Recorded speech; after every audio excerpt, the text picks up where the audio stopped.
Operation Sindoor పై CM Revanth నిర్వహించిన అత్యవసర సమావేశం ముగిసింది. పాకిస్తాన్ ఉగ్ర మూకలపై దండయాత్ర చేసిన భారత సైన్యానికి మద్దతుగా రేపు హైదరాబాద్ లో ర్యాలీ నిర్వహించాలని నిర్ణయించారు.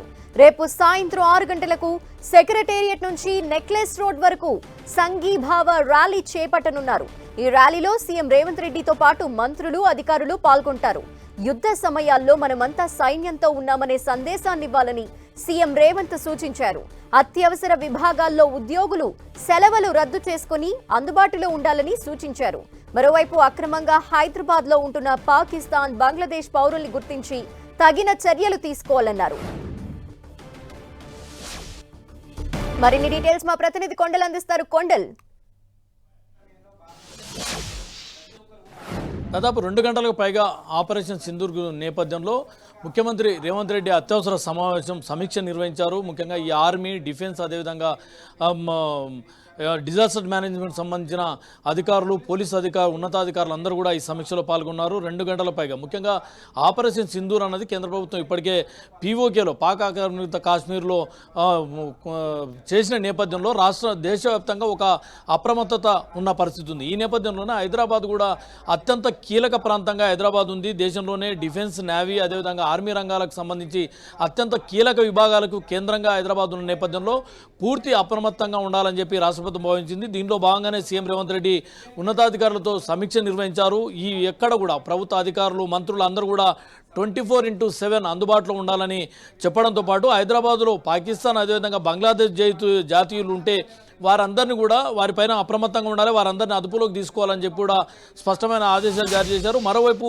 ఇది క్లిష్ట సమయం, ఎందుకంటే భారత ఆర్మీకి దేశం మొత్తం మద్దతుగా ఉండాల్సిన సమయం. దీంట్లో రాజకీయాలకు అతీతంగా అందరూ వ్యవహరించాలని చెప్పి కూడా ఆయన అప్పీల్ చేశారు.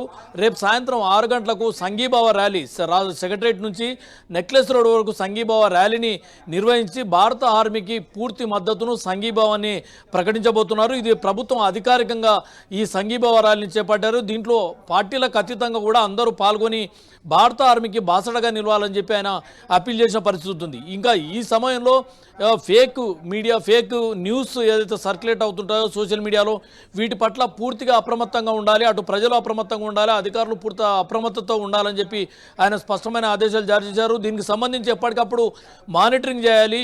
ఫేక్ వీడియోస్ కానీ, ఫేక్ ఆడియోస్ కానీ వచ్చినట్టయితే అది పూర్తిగా ఒక విపత్కర పరిస్థితులకు దారితీసే అవకాశాలు ఉంటాయి. కాబట్టి వీటన్నింటిని కట్టడి చేయడంలో చాలా కఠినంగా వ్యవహరించాలని చెప్పి అధికారులకు చాలా స్పష్టమైన ఆదేశాలు జారీ చేశారు. దీంతో ఒక టోల్ ఫ్రీ నెంబర్ పెట్టి ఎప్పటికప్పుడు వీటన్నింటిని కూడా మానిటరింగ్ చేయాలని చెప్పి కూడా ఆయన అధికారులకు చెప్పడం జరిగింది. దీంతోపాటు హైదరాబాద్ కమిషనరేట్, సైబరాబాద్ కమిషనరేట్, అదేవిధంగా ఈ 3 కమిషనరేట్ల పరిధిలో కమాండ్ కంట్రోల్ సెంటర్కు పూర్తి అనుసంధానం చేస్తూ ఎప్పటికప్పుడు మానిటరింగ్ కూడా చేయాలని చెప్పారు.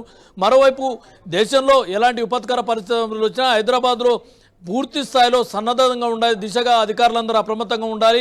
ప్రభుత్వ హాస్పిటల్తో పాటు ప్రైవేట్ ఆసుపత్రుల్లో కూడా బెడ్ అవైలబిలిటీ అన్నది ఉంచుకునేలా చూడాలి, రక్తం నిల్వలు పెంచుకునేలా చూడాలి. వీటన్నిటి పట్ల అంటే దేశంలో ఎలాంటి సమయం వచ్చినా, ఎలాంటి విపత్కర పరిస్థితులు రేపు ఎదురైనప్పటికీ కూడా వాటన్నింటిని కూడా హ్యాండిల్ చేసే దిశగా ప్రభుత్వ యంత్రాంగం అంతా పనిచేయాలి. దీనికి సంబంధించి పూర్తి అప్రమత్తతతో ఉండాలని చెప్పి సీఎం రేవంత్ రెడ్డి చెప్పడంతో పాటు మొత్తానికి చెప్పండి. సాయంత్రం నిర్వహించాల్సిన మాక్ డ్రిల్స్ సంబంధించి కూడా ఎటువంటి సూచనలు చేశారు? ఎక్కడ సైరన్ మోగితే అక్కడ ప్రజలు తీసుకోవాల్సిన జాగ్రత్తలకి సంబంధించి ఇప్పటికే కేంద్ర ప్రభుత్వం కూడా చెప్తూ వస్తోంది. దీనిపై రాష్ట్ర ప్రభుత్వం తరపున ఎటువంటి సూచనలు చేశారు? ఖచ్చితంగా కేంద్ర బలగాలకే అనుకోండి, కేంద్ర ప్రభుత్వ ఆదేశాల మేరకు రాష్ట్ర ప్రభుత్వం నడుచుకుంటుందని కూడా చెప్పారు. మాక్ డ్రిల్ నిర్వహిస్తారు. వీటికి సంబంధించి రాష్ట్ర యంత్రాంగం అంతా కూడా వారికి సహకరిస్తుందని కూడా చెప్పడం జరిగింది. మొత్తానికి ఈ మాక్ డ్రిల్తో పాటు ఎక్కడ రాష్ట్ర ప్రభుత్వం, కేంద్ర ప్రభుత్వం అన్నది కాదు, ఈ పూర్తి దేశానికి సంబంధించిన అంశం.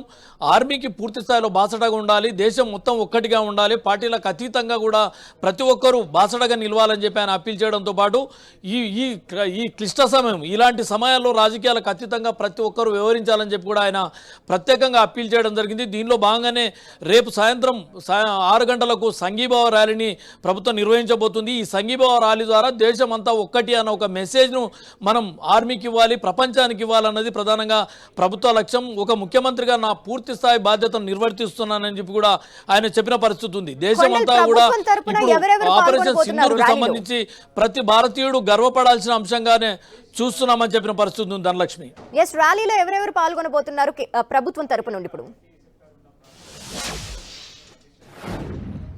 ముఖ్యమంత్రితో పాటు మంత్రులందరూ కూడా, మంత్రులు, వివిధ రంగాలకు సంబంధించిన వివిధ విభాగాలకు డిపార్ట్మెంట్ సంబంధించిన ముఖ్యాధికారులు అంతా పాల్గొంటారు. ప్రజలు కూడా దీంట్లో స్వచ్ఛందంగా పాల్గొవాలని విజ్ఞప్తి చేసిన పరిస్థితి ఉంది.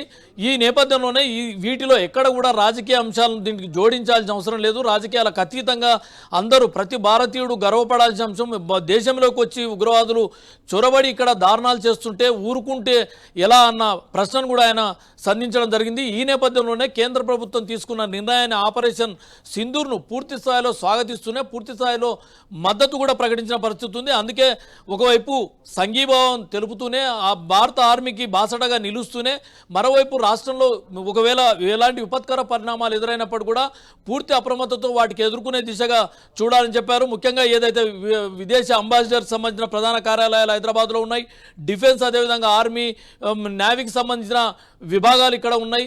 వాటితో పాటు ఐటీ సెక్టార్ అనేది కూడా హైదరాబాద్కు ఒక కీలక సెక్టార్గా ఉన్న నేపథ్యంలో ఇలాంటి చోట్లలో పూర్తి అప్రమత్తంగా భద్రతను పెంచాలి, భద్రతను కట్టుదిట్టంగా ఉంచాలి, అదేవిధంగా నిత్యం పర్యవేక్షిస్తూ ఉండాలి, అధికారులందరూ 24/7 అందుబాటులో ఉండాలని చెప్పి ఆయన స్పష్టమైన ఆదేశాలు జారీ చేశారు Dhanalakshmi. Okay, thank you Kondal.